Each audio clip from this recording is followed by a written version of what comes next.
Welcome back to Birding with Kaliopi. I've been in Indigo Bunting territory for years. Each season I've tried to follow them, listening for their song, watching for flashes of color, but they've always remained just out of reach. This year something shifted. I knew more, I saw more, and I stayed longer. And this time they let me in just a little. Now, this species has long been part of the summer soundscape here. In fact, I've been documenting indigo buntings at this patch for several seasons. Their persistent singing has always suggested breeding activity, but this year, for the first time, I was able to confirm it with my own eyes. Still, they're not easy to observe. They favor the high branches, and unless sunlight catches them just right, they vanish into the green. The males sing, yes, but they also forage silently, disappear into shade, and perch where no camera can follow. And the female? Oh boy, she's even harder to find. I saw her only once on camera early in the season, foraging in the blossoms beside the male. That time, they moved lightly through the branches, picking petals and insects, and I have seen her 3 other times through binoculars, brief sightings that vanish before I can even lift my camera to capture her. Then, after weeks of watching and wondering, this, a fledgling. Quiet, still, shaded.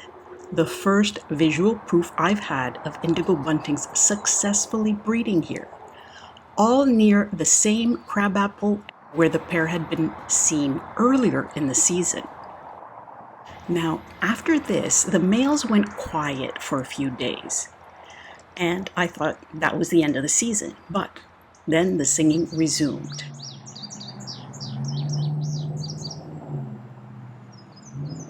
One morning, I heard and saw something different. Not the clear territorial song, but soft chip calls.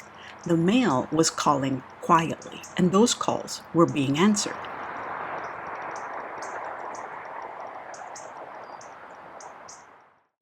The female was near.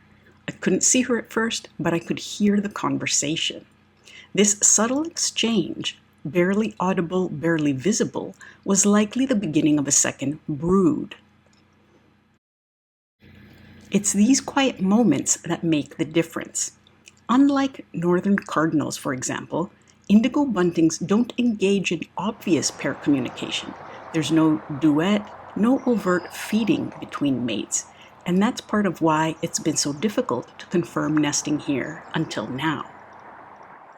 So much of bird observation is like this, following patterns, accepting fragments, letting yourself be changed by the small pieces that come together.